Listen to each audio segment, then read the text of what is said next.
Hello everyone. Today we're going to be taking a look at this 2010 Fiat 500 Sport, and today's review is taking place at Highland Motors, Honda and Citroen, situated in Letterkenny, County Donegal. For all contact information in regards to the dealership, please see the description box below. So in today's review, we'll be looking at the interior of the car. I'll explain how all the features work, also start up, look at the engine, go over the performance data and take a look around the exterior. So let's get started.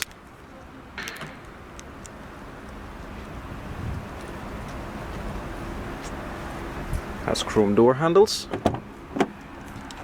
good wide opening doors.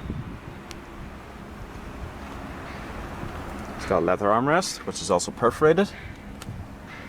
Electric mirror controls, very uniquely designed door handles as well. It also has half leather seats, which again are also perforated. And it's this fabric in the center. Aluminium door sills.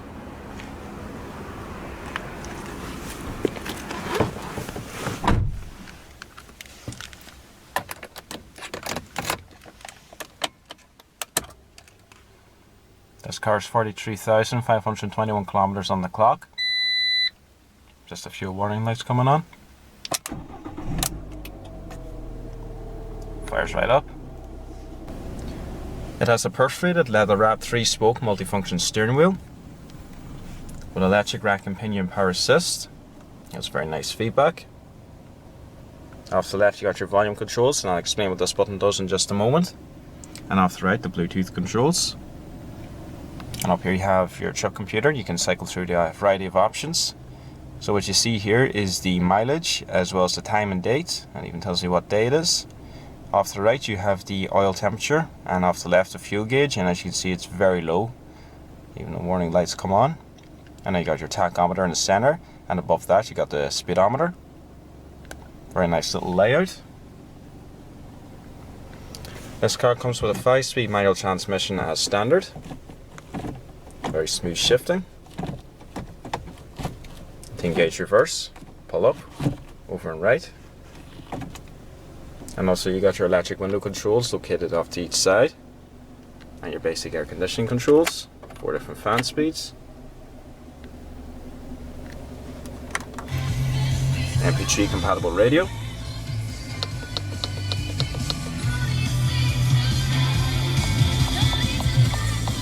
That's good sound quality.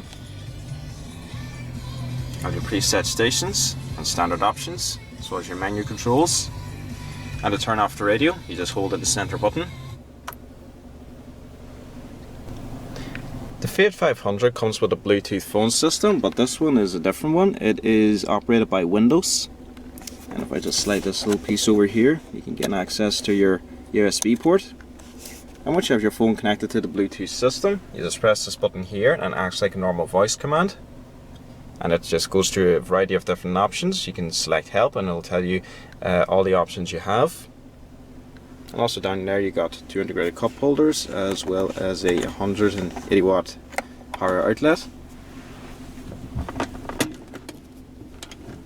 Unwrapped e-brake, just standard plastic.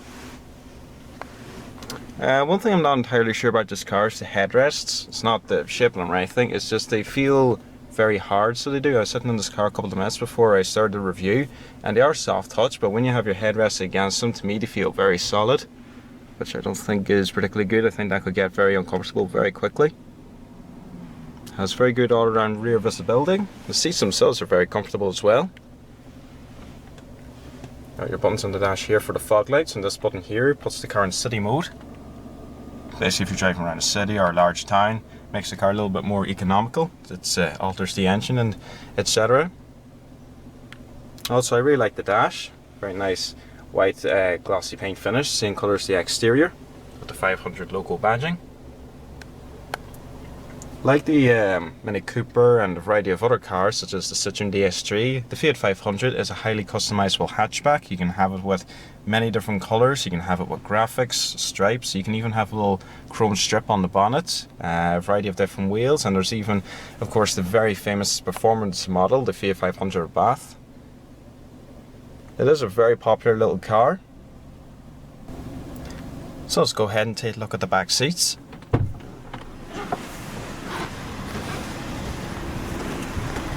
Just pull the handle and the seat slides forward.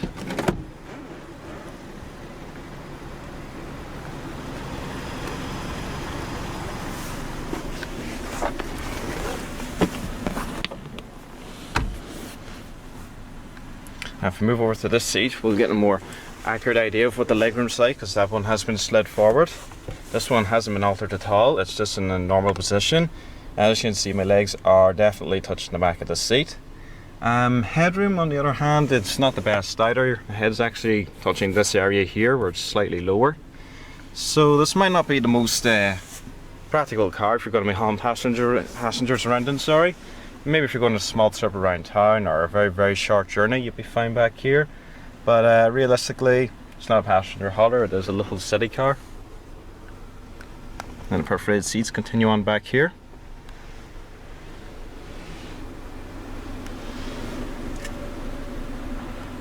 And of course, if you do increase headroom, you can actually have this car with a glass sunroof or a completely fabric roof that folds all the way back. I believe that there is called the 500C, which stands for Cabriolet. I'll actually post some photos of that during this video.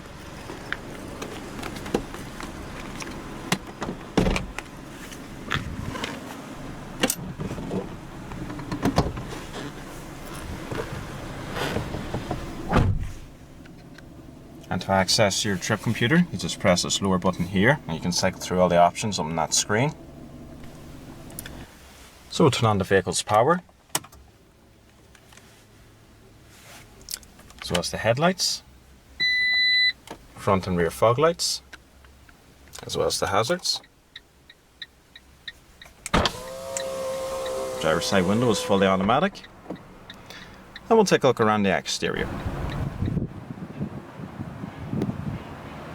The exterior colour is called Bossa Nova White. That's your main headlamps, as well as your lower fog lights, which are actual optional extras. A basic 500 really doesn't come with a whole lot on it. But this one being the Sport does have the fog lights and actually has these very nice alloy wheels. It comes with these 17-inch 5-spoke alloy wheels as standard. It also has an independent McPherson strut suspension up front, as well as a torsion beam rear suspension. It also has ventilated steel disc brakes in the front with solid discs in the rear.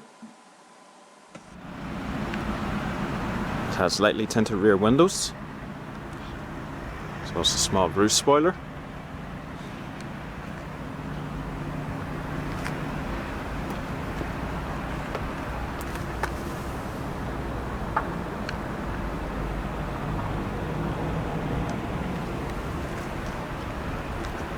Boot space in a car of this type is obviously going to be quite small. This isn't too bad, it's one of the bigger boots I've seen in tiny cars like this. It has 6.5 cubic feet of room, with a very small rear parcel shelf. To fold the rear seats, you just push this lever on the left, and this one on the right, and then you pull them forward.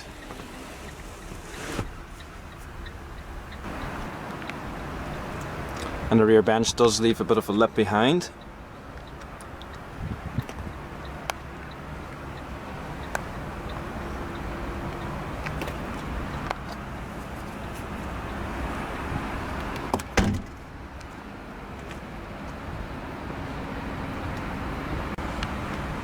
The original Fiat 500 came out in 1957 and was designed from the ground up to be a small, light, compact vehicle, and is actually said to be the first ever city car.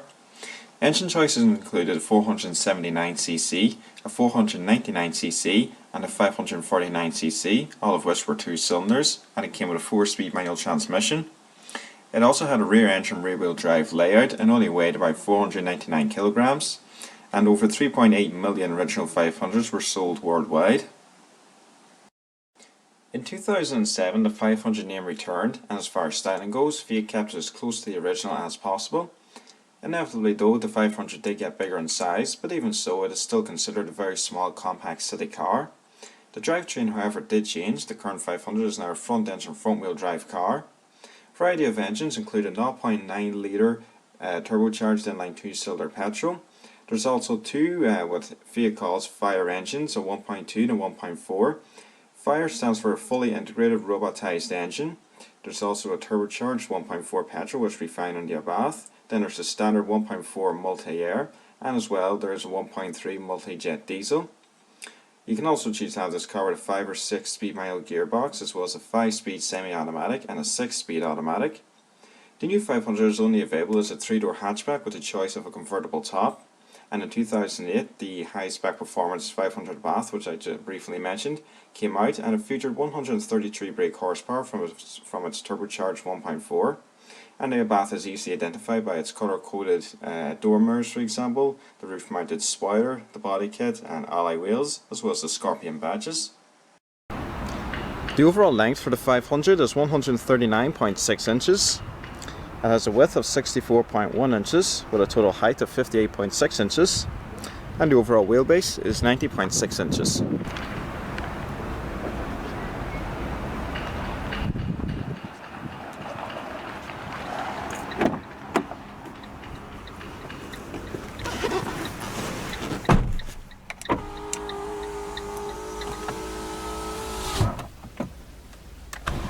The bonnet release is located on the passenger side footwell. The engine in the 500 is a 1.2 litre 4-cylinder. It produces 69 brake horsepower with a top speed of about 100 miles per hour. It produces 75 foot-pounds of torque, and because it's such a small, tiny little car with a very small and economical engine, it will do about 55 miles to the gallon.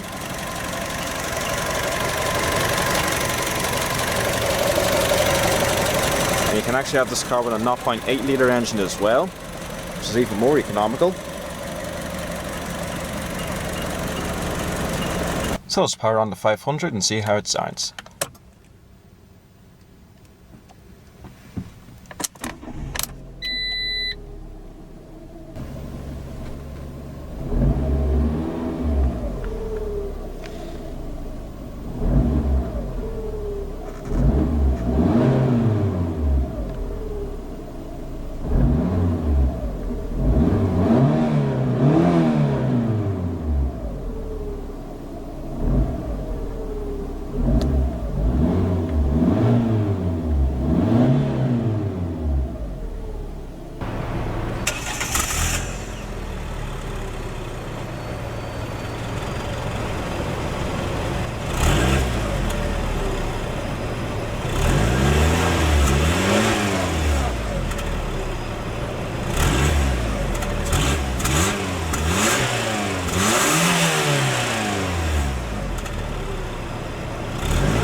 So we'll finish up the review now. The Fiat 500 is a car I like very much, and the main reason is because it does everything a little car of this type should do. It looks brilliant, it's highly customizable. As I said, you can have lots of different paint colours on it. You can even have this dash in a variety of different colours. You can have graphics on it, side stripes. You know, it's a really cool little car. In some ways it's about as customizable as a Mini really. No two Fiat 500s are alike, I guess. It's also a good variety of engines, including a 0.8 litre petrol, 1.2 petrol like we have here. Not entirely sure if the rest of the petrol range, I'll actually list them, but you can have this car with a diesel as well. So no matter what engine you choose anyway, you're going to get a very economical 500. And of course then there is the high performance model, the Fiat 500 Abarth, which is a very popular car, one of the best hot hatchbacks around really. All round rear visibility in this car is good. I mean, this is a city car after all, so visibility is one of the biggest priorities. Seats are quite comfortable as well, and as I said earlier, the only criticism I have is these headrests. They feel just a bit too solid for me. Room in the back, and well, as I said also, you know, you're not going to be having many passengers around this car. This effectively is just a two-seater hatchback really. But it is an awesome little car. I definitely like these things a lot. Top Gear seem to have a thing for Fiat 500s. As a matter of fact, Richard Hammond himself announced on the show he owns a Fiat 500, so it must be a brilliant little car if Top Gear praises it as much as they do. It's definitely a car I like very much anyway.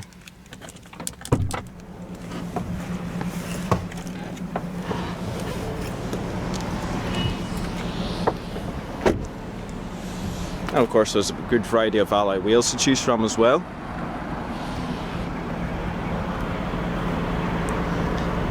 Well everyone, I hope you enjoyed this full in-depth tour of the 2010 Fiat 500 Sport. Please remember to rate, comment and subscribe, and please stay tuned, there will be plenty more videos to come. Thanks for watching everyone.